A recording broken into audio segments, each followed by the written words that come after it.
This is a Podco original. Selena, why do you love fried pickles? But Max goes, yeah, of course you can do both. All the best people do both things. Like a platypus who's great at being a duck and great at being a fish. This one broke my heart. I know, it was pretty sad. I wrote this down too. Sad. I was like, think about it. If Harper was in like regular high school, she'd get her ass kicked. Yeah. There's no guns on Waverly Place, not in New York. Correct. No weapons in New York.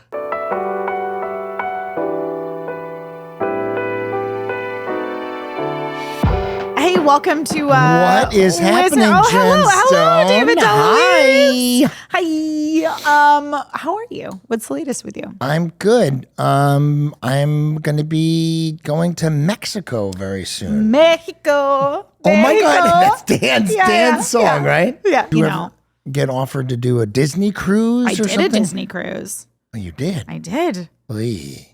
So what was that like? It was a lot of fun, actually. My mom, dad, and my childhood friend Rebecca went. Okay, so but you did a Disney cruise for fun. You didn't do it, it was for work. like you. It was work. What did that entail? Well, it was just there was a lot of events, and we were kind of like I sort of felt like, you know, at Disneyland how they have like the characters. We sort of felt You like were the a character, characters, basically.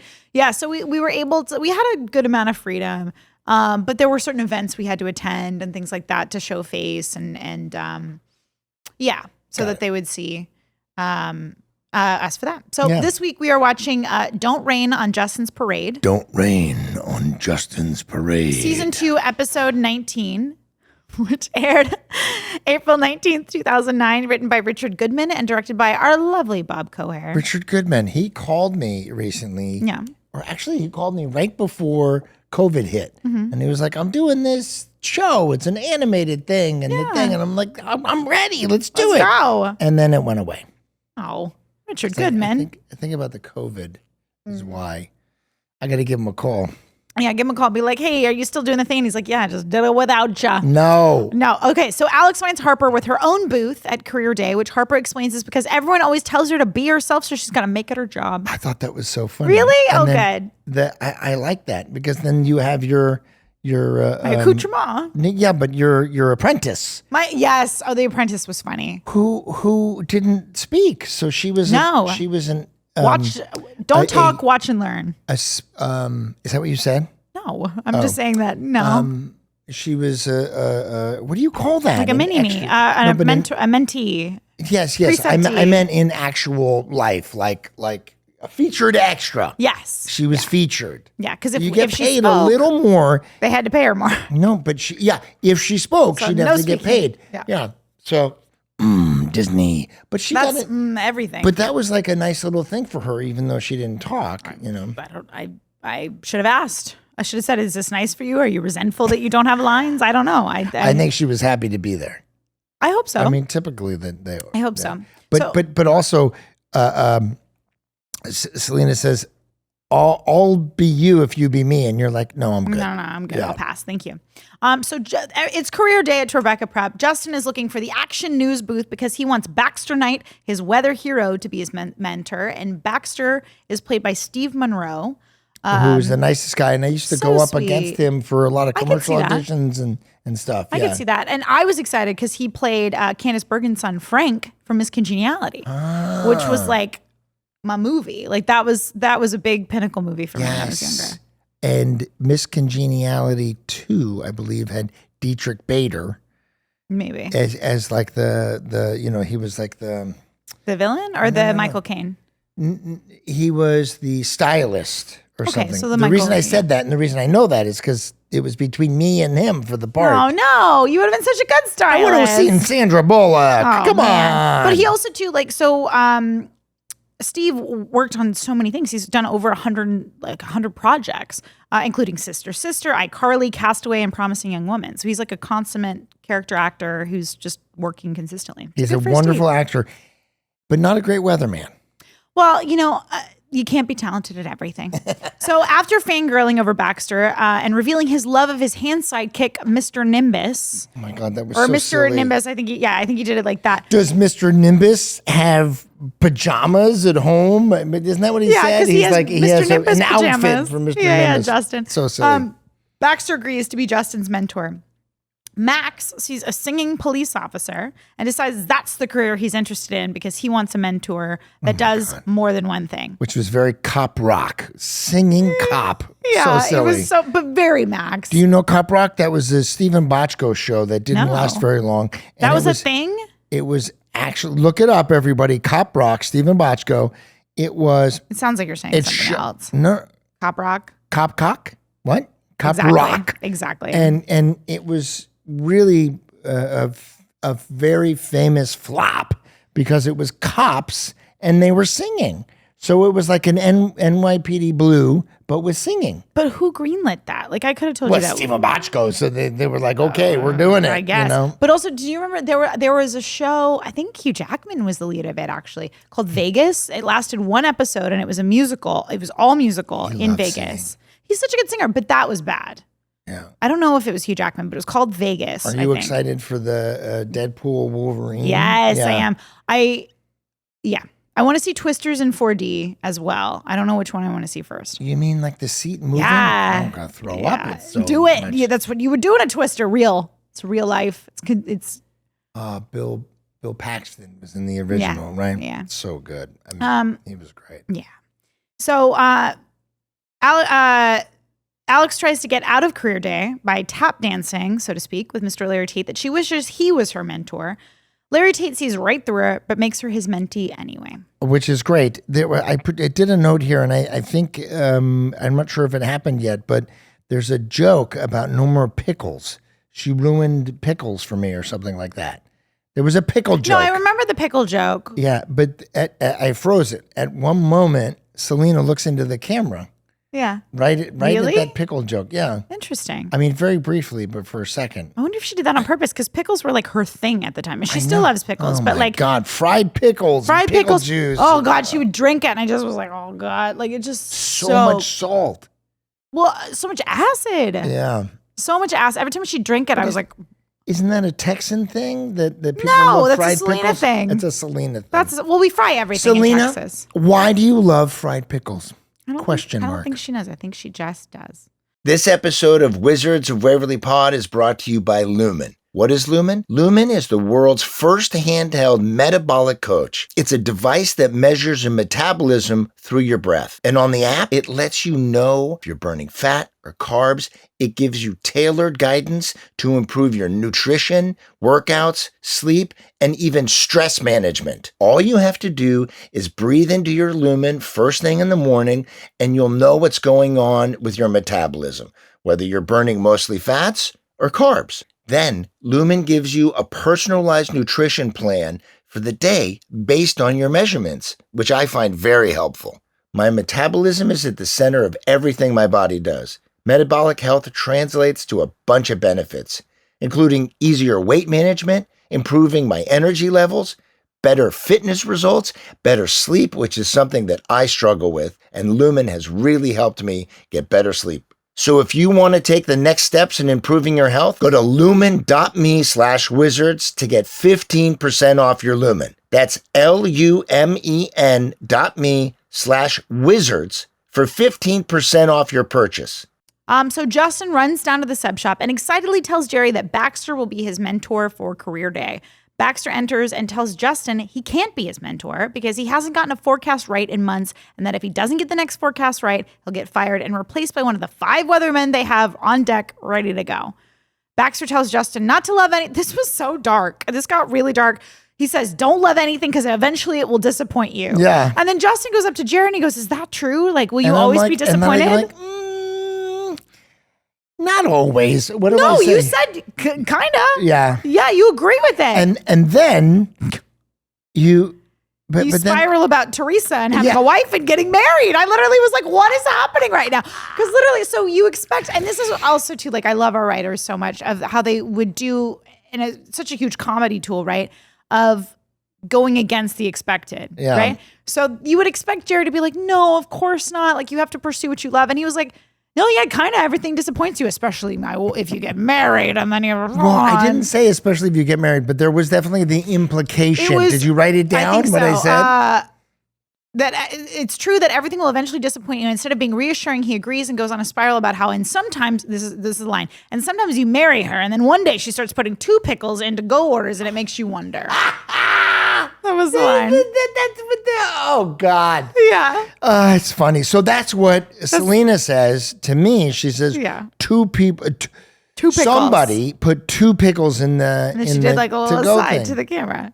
A little aside. That's funny. Okay, so he was not happy. Jerry Russo was having a trouble with, why? Troubles. It wasn't that they were married. It was that she was making a mistake by getting rid. Well, she was doing too wasting many pickles. resources. Yeah. It's expensive. Pickles Can't are do that. expensive. Jerry's cheap. Pickles are expensive. Okay, in Waverly Place. Okay, this is my favorite line of Max's, maybe to date, or my favorite bit. Waverly Place. Max is being mentored by the singing cop. The police officer says policing is his job and singing is his hobby, and you can't do both. But Max goes, "Yeah, of course you can do both. All the best people do both things. He, like a platypus who's great at being a duck and great at being a fish." What the fuck? He was obsessed with the platypus. Did they just want to say? I loved it so. Did they, He's great at being a duck and he's great at being a fish. but did they want him just? Would you think the writers were like, we got to get platypus in there somehow? I think probably. I feel like this probably came from a late night writing session. And they're like, well, platypus, you can't know it's like a mammal. So what does he think it is? Right. A duck and a fish? Like, I don't clever. know why. It was so fucking funny. Like, that line killed me. And also platypus is just a ridiculous word.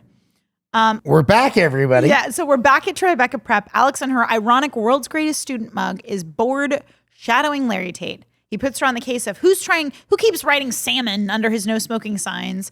And she says it's Lefty Sal. Lefty Sal. She becomes like an expert detective. Yeah. She's like, look at the writing. The writing, the salmon is the same thing that was the graffiti from the past. Yeah, but it makes sense because like she does all these types of things, so she's going to understand the type. It's like those like criminals solving the crimes. What? Criminals solving crimes. Oh, I thought you were saying like a criminologist, but I don't know. That just sounded really weird. Like it was a job. I'm a criminal solving a crime. What do you do for a living? Criminals. I just solving... meant that No, I get she what you're can saying. think like the criminal. Yeah. It's it's like either the Lefty Sal. Lefty Sal. It's like the ones that get into the murderer's minds, like the mentalist. Yeah, kind the of thing. mentalist Yeah. or mind hunter. Yeah. So good. So do you did you then know the reference Miami Vice? No. So all this Crockett and Tubbs stuff was not Completely for lost your on me. generation. I had no fucking clue what he was talking about. Did you guys know what he was talking about? Well, I mean, it's Miami Vice. No, I know you do. I'm but- talking to them. Yeah, but I'm at pulling the a- I'm time pulling you a- didn't. But Maria. are you saying now you didn't? I'm not a Miami Vice person. Okay. I'm pulling a Maria means when Maria did the podcast, she didn't look at us. Yeah, she looked at you She guys. looked at the camera and she just kept But it was kind of answering. nice. It was It kind of worked. It worked. It worked. I'll leave it to Maria to be like, this is awkward in person, but then she like made it work. It was beautiful. Okay, so Lefty Sal, impressed by her detective skills, Larry Tate gives her a stack of unsolved Tribeca Prep cases. Back in the loft, Alex and Justin watch Baxter on the weather. And if I may, and wanted her to call him Tubbs.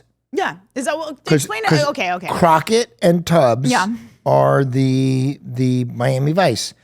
Don Johnson and I don't remember the other guy's name. But Not Don that was Johnson. the non-Don Johnson. Non-Johnson. But that's who was the in Miami Vice. Yeah, and then Dakota Johnson was there as Madam Webb, and they solved all the mysteries but together. she's the daughter. I know. It's been a day. Okay, so in the loft, Alex and Justin watch Baxter on the weather. He messes up the forecast and predicts a chance of snow, even though it's supposed to be clear and mild. Baxter sucks at his But job. not only chance of snow or it's going to snow, Yeah. he said it's going to be straight down weather, like on the left of Waverly Place, it's going to Yeah. snow, and on the right, it's not. Well, because the anchor goes, "Are you sure about that?" He doubles down. Yeah. He doubles down, and he's like, "It's going to snow. It'll be split down New York City, right down Waverly Place." Right. Very convenient. To and save the anchor guy, sorry, Yeah, no, please. the anchor actor guy, we never saw. I never experienced him because he just was filmed. And, Yeah, he was like one day they shut out all his Yeah. stuff on the desk, which was our swing set, and yeah. So they decide to help Baxter and help him save his job. Justin goes to the patio and uses a spell. This episode and so many episodes are just filled with make-em-ups. We don't refer to them as make-em-ups, but they're way too specific to be already established spells. And also all the spellage Yeah. was like right in front of the sub shop, right on the street or right in the day. There was a lot of It's the this. yeah. If we were next to each other on the set and we wanted to whisper something and have someone who's 2 feet away not hear us, you just put the hand near your mouth Or you turn your head and even. and you do a loud whisper. But at least on this one, it was on the patio. It was on their own private patio. Oh yeah. Yeah. Later, it's ridiculously Yeah, it's and all blatant over on the Waverly place. Place, but they're terrible at hiding magic. So he does that. If Baxter loses his job, it will be a pity. Let's have snow over half of New York City to make it snow over half of NYC. So Alex solves several cases for Larry Tate, which she's enjoying because it is also giving her ideas of how she can also be bad later at school. She sees Harper with her protege and is showing her how to run through the halls without noticing the laughter. This one broke my heart. No, it was pretty sad. I wrote this down so too. Sad. I was like, wait, you're teaching her how to, who the fuck is laughing at Harper? I mean, Damn them. Right, that's what I thought. Got very protective of her. But no, but think about it. If Harper was in like regular high school, she'd get her ass kicked. Yeah. She's way too much of you're not allowed to be your own person in high school. Yeah, but it just was, look, it's funny, but It was too far. It was too far. It was too far. I agree. The stuff with like, I don't know how they did it. And I feel like 9 times out of 10, it worked. Where like they did Harper's like home trauma and all that kind of stuff. And it was really funny.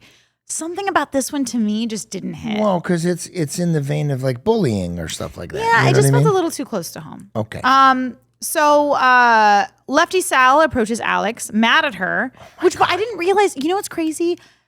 This is played by this guy named Casey, who's mutual friends with my friend Mark, who I've known for years. Completely forgot Casey was in the show. I had a hard time with his readings. Why?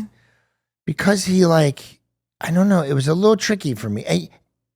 To each their own. Yeah. But he said his lines very Matter of fact. well. No, like there was Staccato. a huge pause in is staccato. You pause. Well, it's like da da da da da. Like it's Yeah. very sing-songy a bit Yeah. to do staccato. It was tricky for me. Oh, But- okay.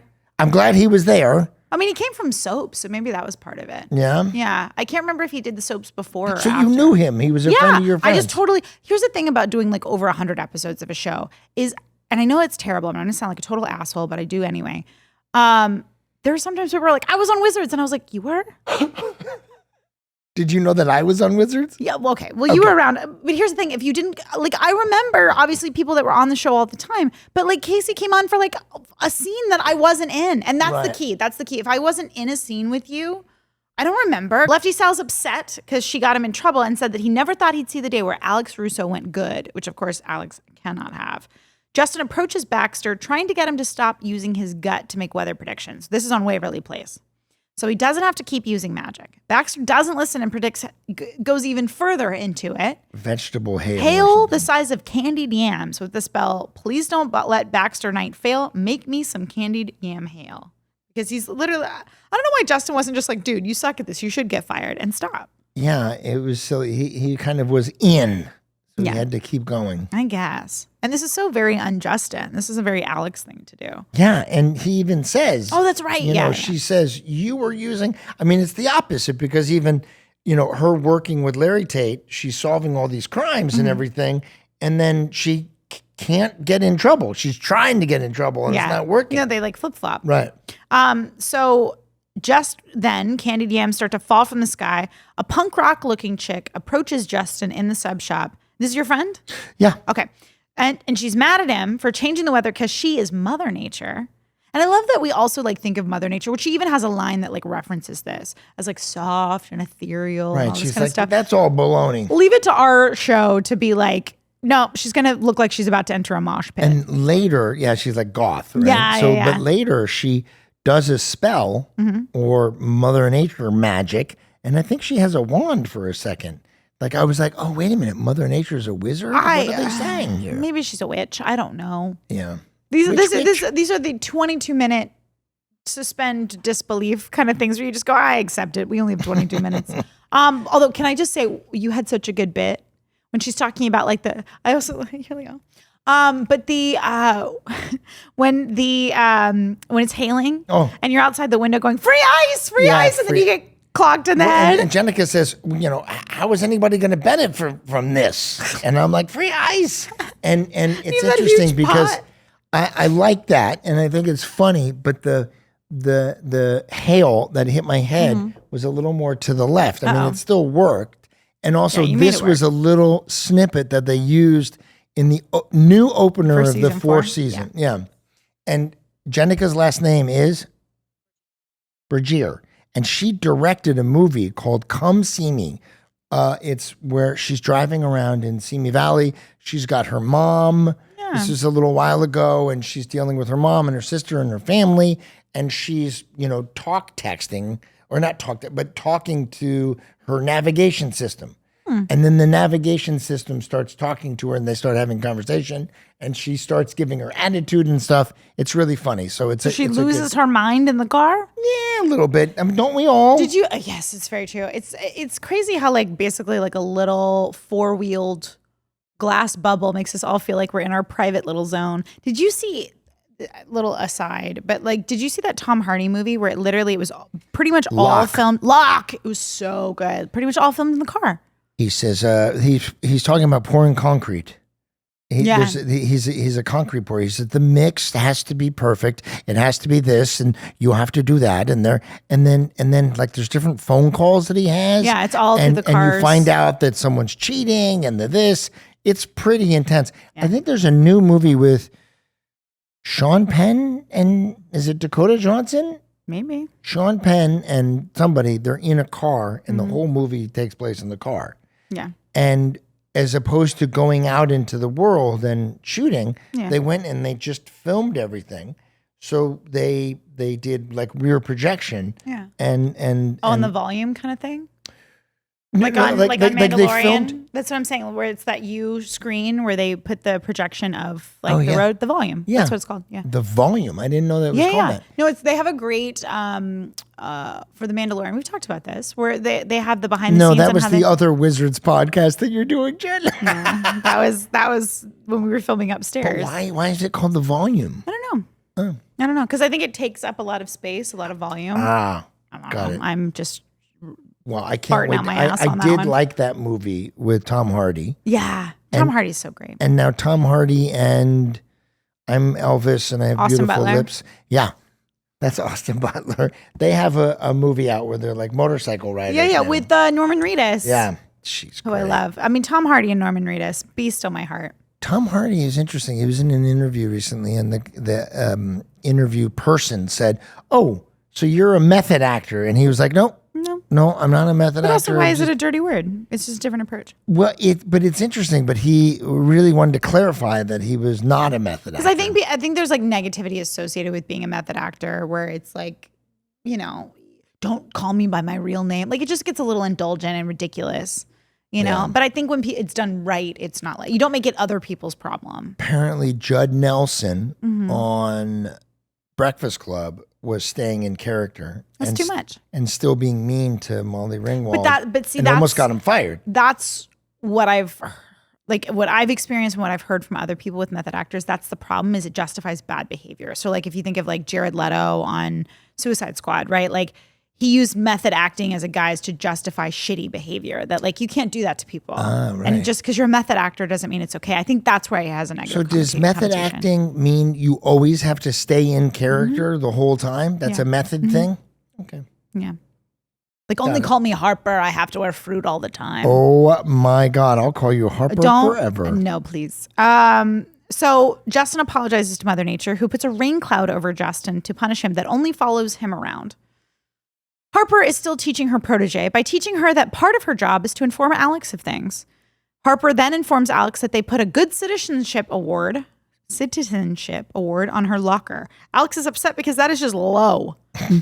Alex asks for her help going back to being bad. The only solution they can come up with is Alex giving Harper the key to the teacher's bathroom. This was totally David, where he knocks on the thing and then like keeps knocking really like violently like that. The way he did it, I was like, that came from David. Yeah. So Justin asks Alex for help. Despite her turning good, she still agrees. In the lair, Alex summons Mother Nature with sweet potato hail. Alex tells Mother Nature she went too easy hold on on a him. second. Yeah. Jenica comes in with just a random, like, when she appears, she like does an air guitar thing. I was like, what is happening here? She's a very chaotic character. Yeah, Mother Nature. Interesting. Very so chaotic. is Mother Nature a wizard or just Mother Nature? Well, she had a wand. Yeah. What do you guys think? Do you think she's a witch? Which witch was she? But so is she? So a witch and a wizard is different. Do you know that when I thought it was gender coded. Isn't a wizard male and a witch female? Or however you identify? I thought you could always be you could be No. a male or a female. And Harry Potter, I think. But I think in the traditional sense of like witch and wizard. Or maybe it's warlock. Maybe I'm thinking warlock. But yeah, I don't know. Jen, you're really confusing me I don't because know. so Alex was a witch, not a wizard?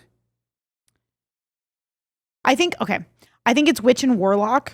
If you're going to go gender coded, and I think wizard is the gender neutral version of that. Okay, there you We go. figured it out, Yes. ladies and gentlemen. Is it right? We don't know. Side note, Louis C.K. is the one who announced when we won the Emmy. Yeah. And when he opened the thing, he said, Witches of Waverly Palace. Yep. It's so funny. That's the show. That's the show. That's the show. Keeps We you should all humble. just stay. Witches of Waverly Palace. So in the lair, Alex summons Mother Nature with sweet potato hail. Alex tells Mother Nature she went too easy on him and she should pack some lightning. Mother Nature decides having Alex as a sister is punishment enough. Right, and that was Alex's plan. That was her reverse psychology, baby. Mother Nature admits she may have overreacted, but things haven't been going great in nature, and every time you mess with the weather, it affects the weather somewhere else. Okay, Right. this So be good to the yes, but this to the was environment. also and of course the message is good. We should treat the planet better than we do, obviously. Right. But this was also like there was an agenda here. This was in 2009. This was hot on the Friends for Change thing with Disney. Yeah. Do you remember the Friends for Change deal? No. So they had it was this whole thing where they got all the Disney kids together and we had music videos and interviews and they were like little interstitials between the episodes where they would say, make sure you recycle and take less deep breaths or whatever they would say, you know? But nowadays, we all know that these blue bins, the recycling. I know. you Well, know, it's like the big corporations. The big maybe- corporations have to recycle. Well, also, even with the big corporations, only, I think, less than 5% of everything we supposedly recycle gets recycled. I mean, it just Fantastic. doesn't happen. The plastic makers, now that we all have microplastic inside of us, We're and the we know plastic. that. You're the plastic now. You're the plastic. But they did a very good campaign on let's recycle, but we can't. I know. It just doesn't happen. I know. Sorry. But they also talked about like turn the electricity off and like it was very much like the little tips and tricks you can do. So yeah, this was very much when I saw this episode, I rolled my eyes not because of like the environmentalist message because that's a good one, but the fact that like it was Disney really pushing that agenda at the time because it was like, and also this was the year. You remember when they took away the water bottles on set and they only had that because this was before this was common of having all of us having a disposable water bottle, which I love that this is now a thing, but. Remember when they gave us that water dispenser on set and we stopped having water? Yeah, and we had This like was the little same cups time. of water. Yeah, it was so but also silly. too, they didn't give us actual like cups. They gave us those little like paper fall apart, flimsy little. We sound like the biggest assholes of like they didn't give me water, but it was silly because it was not practical. What they were doing. because it was those little like triangular looking Dixie like cup. snow. Yeah. Yeah. It was very silly. They're like, here's your water for the whole day. Anyway, we had it very hard. In Waverly Place, Max's police officer, gets hit by a vegetable-shaped piece of hail and loses his beautiful Well, singing wait a minute. voice. He's okay. So now, Yeah. if you watch this episode, there is 2 benches. Yeah. Right in the, they just are like, okay, there's benches here now. It's the water fountain. Well, and also when they're, to go back to on Waverly, the street, Mm-hmm. when the newscaster is being filmed right there, Brian, is our camera guy, was the camera guy in the show. Sorry, I forgot to say No, that. I love that.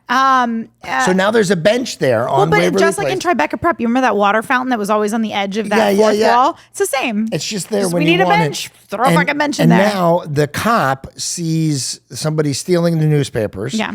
And Max is like, use your voice, and he's singing, I thought that was very funny that he was Then he singing. sings really badly, and and then of course Max lets him know that this mentorship's not going to work out because he has to have a mentor that can do two things, and without his voice, he's just a cop. And goes to find a platypus. And he loves the platypus. It's a duck and a fish. I looked and I wasn't quite sure. I know that the cop had a walkie-talkie, but I don't think he had a gun on him. I don't think there was a gun. He wouldn't have, not on Disney. I know, but I mean, it just was interesting. There's no guns on Waverly Place, not in New York. Correct. No weapons in New York. Platypus. Only hugs and sticks. Okay. Larry Tate is mad at Alex because he caught Harper and her mentee, this is what you were talking about earlier, coming out of the teacher's bathroom and reveals that he gave her the key and that makes her bad again. Larry Tate punishes her with the month of detention, like you mentioned, and Harper's only gets a cutesy little hug and a don't do that again. Right. Yeah. And there's a new weather person. We're getting there. Oh, sorry. Go on. I'm so close to that. Larry Tate reveals he is hard on Alex because he hasn't given up on her because there's evil and also evil genius, and she's somewhere in the middle. Right. In the tag, this is what you're talking about. I was like, hold it, it's right there. We're right there. Alex and Justin check on how Baxter is doing without magic. They find out he was forced into retirement. Fired. I'm gonna do a little secret. Fired. Then Justin sees the new weather girl, and he's less worried about Baxter. And very happy. About the new weather girl. But it was interesting because I noticed that the guy was like it was a weather person.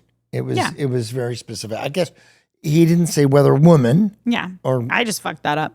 No. But you know what I'm saying? Like, yeah. It just was interesting. No, that's better. Well, it's like, isn't that the same thing as like being like, oh, if you're a stewardess or a secretary, like we don't say that anymore. Right. You're an executive assistant. Okay, you're a flight attendant. Here's your question. Or I don't know. I mean, I'm sure they'll come for me in the What comments is if your I got that favorite wrong. type of weather?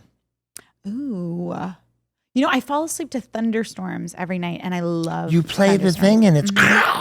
Yeah. I could do that for you. I'll just come over and be like. And I'd be like, why is this thunderstorm so sweaty? Come on. I'm spitzy. What's your favorite kind of weather? I don't love being so hot, so I know. I would go, I guess a California boy. I enjoy a little snow, a little. Yeah. And your little mountain. Yeah. I'd rather experience. warm myself up rather than cool myself I agree with down. that. As you just said, I'm a sweater. You are sweater. I'm Sweater weather, baby. What kind of weather do you guys like? Question mark. I love that we're getting to this place of like, let's talk about literally the weather. But that's this episode. Well, okay. that's this episode. It's this episode. All right, guys. Thank you so much for tuning in, and we'll see you next week. Bye. Stay sunny.